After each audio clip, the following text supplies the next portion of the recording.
Welcome back. It's still Business Morning right here on Channels Television, and we're taking one of the crops in Nigeria that seems, well, not efficiently explored yet. And we have an individual who is in that value chain and looks at integrating production, processing, and especially, most importantly, industrial utilization. And we're discussing cassava this morning.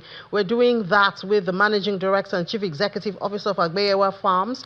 He's also the MD CEO of Matna Food Company. Is Mr. Seyi Aiyeleso. Thank you so much, Mr. Aiyeleso, and welcome to the program. Thank you, Ine. Good morning. Yeah. So, I mean, we know that, I think they say that palm oil or palm tree is the richest crop globally, but I think cassava also competes with it, and you are in that line. Tell us some of the potentials you think we're overlooking when we discuss cassava.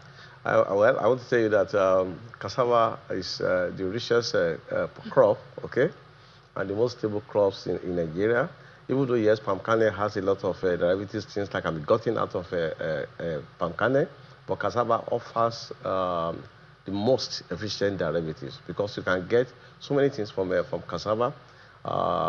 From cassava, you can get high quality cassava flour, you can get gari, you can get fufu, and also you can get cassava starch that's being used by most FMCG companies today. Processors also use them. You can also get ethanol, that's used for energy.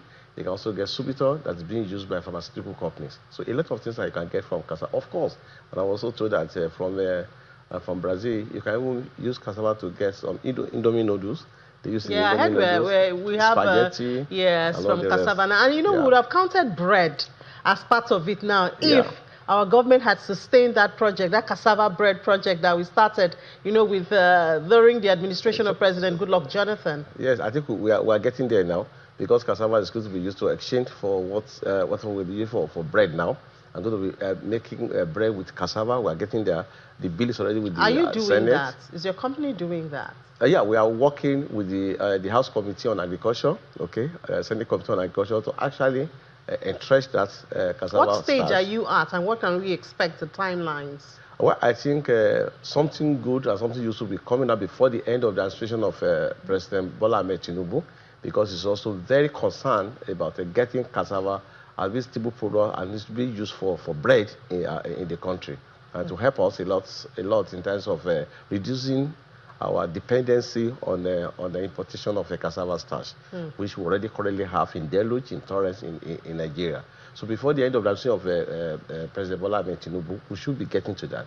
We're already discussing with the House Committee. I hope it will go beyond discussion, sir. Oh, yeah, sure. This is our Nigerian discussion.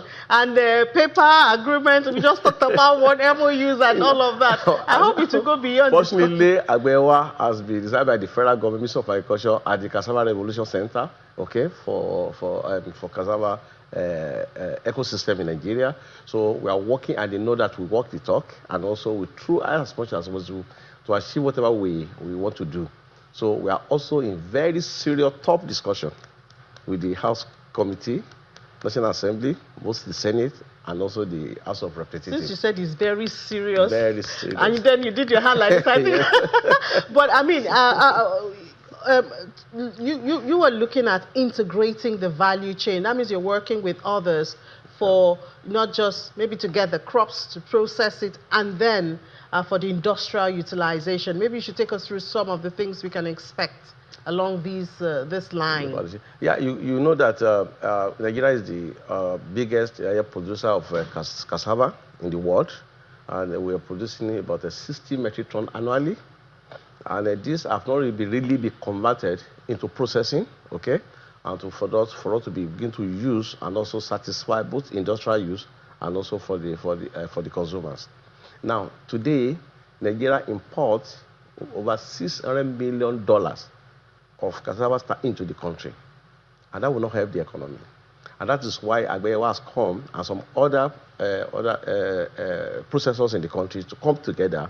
We have an umbrella called Industrial Cassava Association of Nigeria, where we talk, Stakeholders Association of Nigeria, where we talk about how do we now begin to improve and entrench the use of cassava starch and one to reduce dependency on importation, because you continue to rely on importation, $600 million annually is going to affect our GDP. but we want to get it to the point that will be affecting our GDP positively by ensuring that we actually participate and be a major player in the cassava value chain, especially processing, from cultivation to processing, and also to the market.